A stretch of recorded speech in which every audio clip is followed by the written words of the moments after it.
Juvy's father dropped a 3-pack today on YouTube. There's 3 videos back to back. Y'all go check out Spoonful of Game. That's Juvy's father. That's his pop.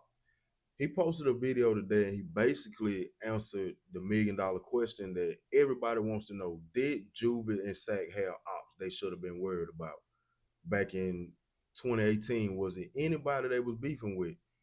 Was it somebody trying to kill Sack? Was it anybody trying to kill Juvy? Spoon, can you please answer this question for the people that's watching? Because everybody want to know. Hell, fuck no. Them boys ain't have no smoke with nobody. If it was, that shit was local. And Gifford or 772, they had no out-of-town beef.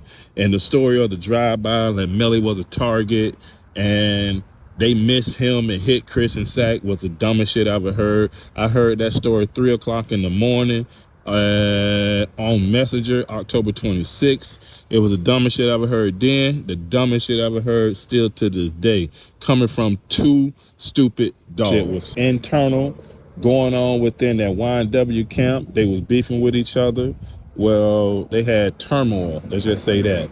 And niggas have beef with their homeboys, and y'all fade it out and y'all shake hands. They call it friendly phase. Everybody cool. It was local. In Guilford, they had no real beef, no out of town beef. The beef they had was strictly amongst themselves, meaning internal. Beef inside the YNW camp, which to a certain degree, I feel like is understandable. I'll be real because I'm pretty sure we all got homeboys and we got a group of friends who every now and then, it may get physical, it may get, turn into a verbal battle, however. So stuff like that is expected. But when you got these snakes, okay, even the manager, when he came around to Juvy's mom house the next day with Jamie and a bodyguard, listen, man, he was telling the same story like, oh, I was trying to tell them guys to stay away from that flea market. It was people calling the phone saying this, that, another. Listen, man, I just look back at the situation and how Track was trying to run that shit down. Track is a dumbass nigga, man. He sat there and tried to be city slick, but slow as fuck as well. He just found somebody slower than him, like Melly and Jamie. I swear, man, listen, man. The shit that he was trying to pull, I saw it straight through it. He was trying to divide and conquer. This dumbass nigga had the audacity to tell us that he loved Juvy and Sack more than me and his mama and Sack mama and his Sack daddy. Ain't that the dumbest shit you ever heard? You loved Sack and Juvy more than us, but you ain't did shit for them since they been dead. You hear these same people try to tell you that Sack and Juvy had beef outside the group, outside of Melly. To me, that just sounds like a reach considering the fact we got a shit pile of evidence to go off. And two, if that was the case, I feel like the family of the victims would have spoke out and said something. But listen, man, that shit was the dumbest shit I ever heard. Now I'm gonna let y'all listen to Law and Crime when they asked the 100K Track Jameson Francois the same questions that I'm speaking on, and I'm gonna react after this. But listen to this dumb shit that he says. He goes on a rant in the beginning that doesn't make any sense and don't even answer the question. They like, oh, Melly was an artist. Plenty of people, like, I got artists not even famous as him, and people send threats to him. YNW Portland told police that this was a drive-by shooting. That begs the question, who would want to hurt Melly and his friends? Did anybody ever threaten him and the other guys before this happened? Portland said this was a drive-by. When you in the limelight and you're making money and things like that, you're going to receive hate. You're going to receive, death threats. You're going to receive things from everywhere, from people you know, people you don't know, people who probably feel obligated or feel, entitled to things, people who might not even know you from the campaign and just don't like you. So, as an entertainer, your life is always, your life is always being threatened by somebody or someone. So I'm pretty sure.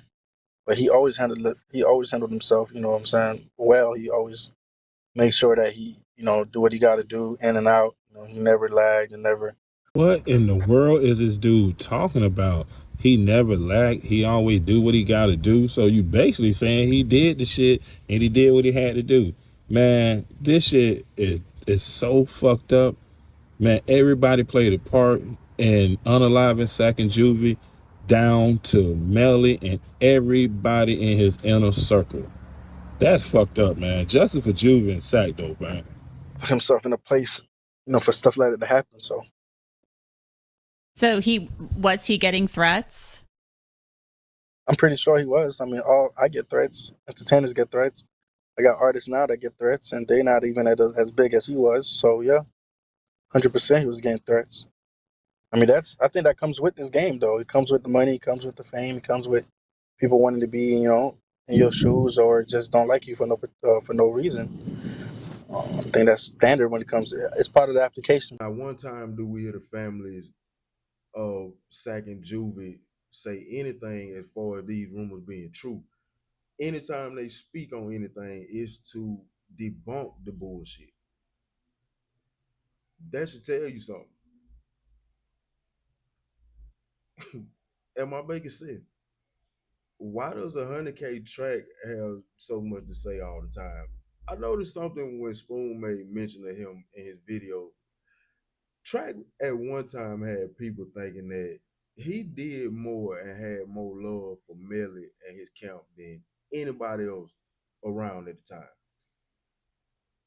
And if you don't believe me, it's a video where him and Jay Green went back and forth on live a few years ago. I'm sure it's still on YouTube somewhere where on his live, soon as Jay Green started asking Track questions about the phone and why B Slime ain't getting paid, the first thing he said was, I done did more for Melly than anybody.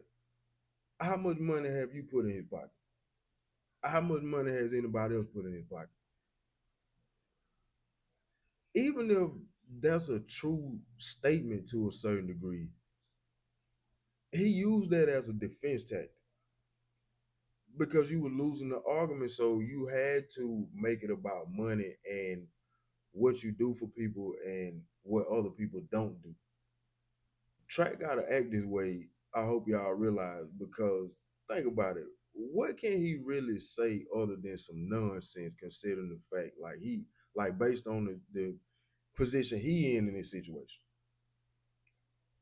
All you gotta do is go read the depositions in this Silver case, and it's gonna make you look at all these people crazy. It's gonna make you look at everybody crazy, everybody except Trayvon Glass, because like I said in my last video, Juvie's father made it clear the only person that was really two people, true friends to Juvie, was Jacoby and Trayvon.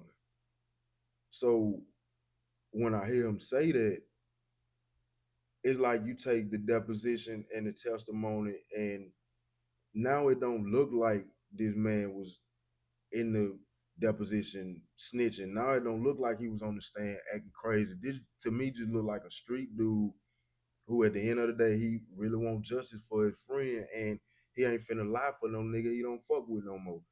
I ain't finna give you too much truth. I'm gonna tell you what I know, but I'm not finna spin nothing. I'm not finna make shit up. Like I said in my video yesterday, it's simply like this. Fuck that nigga is what I took from Travion Glass. One dude in my video I did about the cell phone and how Melly was done because of it, like pretty much a nail to the cross. He commented and wanted to say, you expect these people in Guilford to try to get any justice for these dudes and these niggas with gang bangers in the street. Okay. My response to that is you might be right. And I get it. But when the Jacksonville stuff, that's the difference in shit. Like, just think about this. This is for the street, like, follow me. Because this is, if we talking street, ATK and KTA then pretty much wiped each other clean off the map. This so much then got so bad to the point where when the law decided to step in, it wasn't because of just they decided to. They let these niggas just kill themselves. This happened in a place in Florida where they ain't gonna play the radio. It happened in Tampa.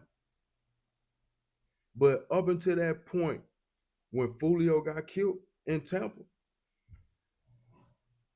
it was blood on every corner from kids getting shot, bystanders, family members, gang members, whoever.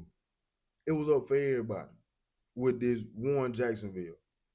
So when I look at a situation like that and a person want to just say, it ain't no justice. Okay, I don't expect it to just be no justice as far as lawful justice, if I'm saying that right. I don't even expect it to be no justice on the street because more crime don't solve nothing. But if we talking street, like you guys like to talk, why hasn't it been no get back on the street? Why hasn't it been no more retaliation or no more back and forth? It's like soon as this shit happened, the only get back was get back on Portland and his father getting shot. But it was never no get back in honor of Portland. It ain't never been no honor in get back of Melly. Like, mind you not, Melly walked the street and was roaming around for like 3, 4, 5 months before he turned himself in. And at no point in time, nobody thought to spin the block and come back and get the job done. I'm just asking the question, man. It just if we going off of the street mindset that you guys be having. So when this dude sit up here and say this, it's like, yeah, I get it. But I ain't just talking about lawful justice. I ain't talking about people just walking around. I'm talking about why hadn't it like that's just a cold case and a cold situation on the street. I'm not condoning that. I'm just asking the question. This is for the content. So in closing, man, don't be too quick to believe the stuff that you see and read on the internet. I like to just go off of the family of the victims before I go off of anybody. And also I made it clear too that even with me listening to the family, I understand that sometimes emotions weigh heavy. So I'm not family biased of the victims. I go off evidence, what the family is saying that match with the evidence, and I just use my common sense. And I encourage everybody else to do the same because when you see things like this, when you see people like Juvy's father got to come on here and clear up some stuff saying that his son might have had a beef on the street all because of what Track is doing in these news reports or when he get on in interviews with these podcasters or other YouTubers and stuff and he just saying all this crazy stuff, man, Track gotta say that. Because if you was in Track shoes, man, listen, it's a wonder you ain't in a cell like sitting beside Millie and you in one of his co-defendants, you and Fredo.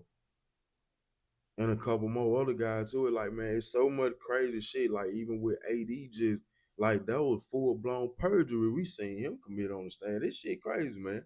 This a crazy case. So much crazy to the point where I feel like even if Melly get found guilty or innocent, this shit gonna be talked about for years, man. Because they like the OJ case. In my eye, this shit like closer to like the stuff that went on in the 90s with OJ. When it was like you knew OJ did that, but they just found one little loophole and was able to just manipulate the jurors into just think like. But man, even this man years on down the road, he wrote a book called "If I Did It," man, and basically explained the whole situation if he would have had it done it, and it damn near sound like the shit that happened in real life. Like, come on, man, this nigga really played in our face. He really played, but I don't say he played in our face because everybody knew OJ did that shit. Everybody know what he did.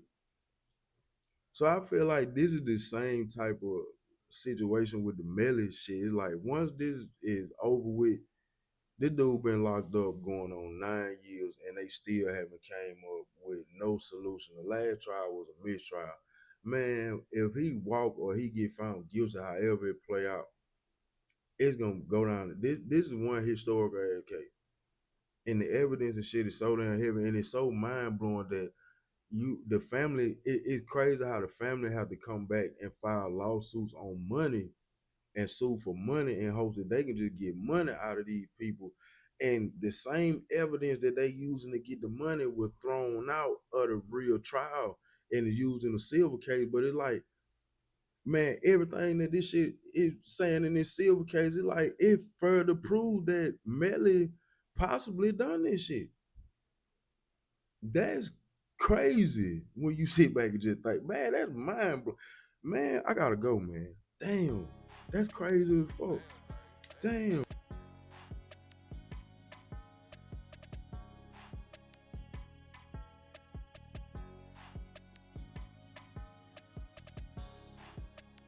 That's crazy, man.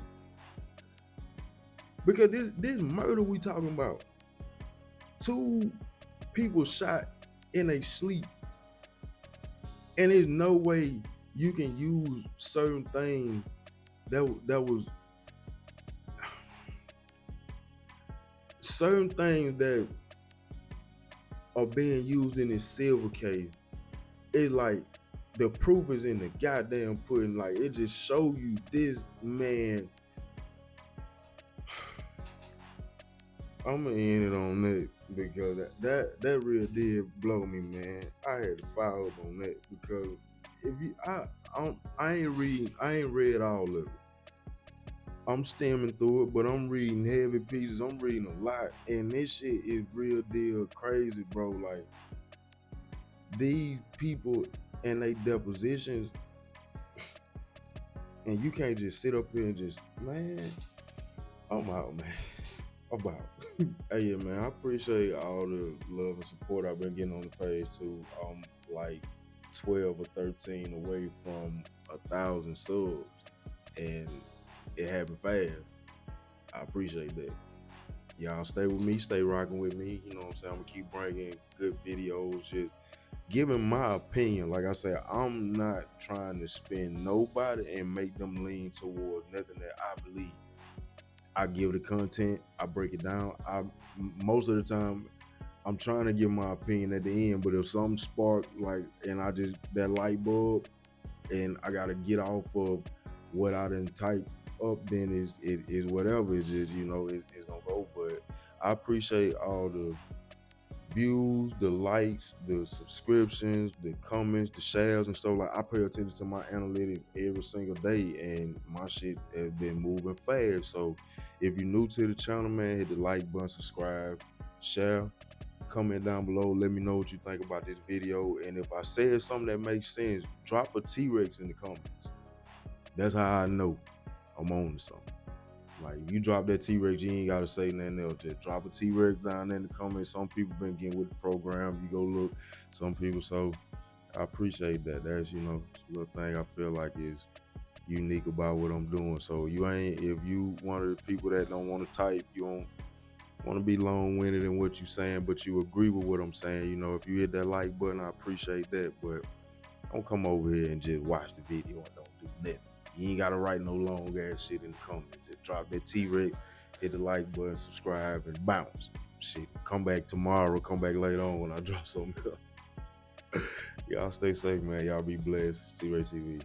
I'm out.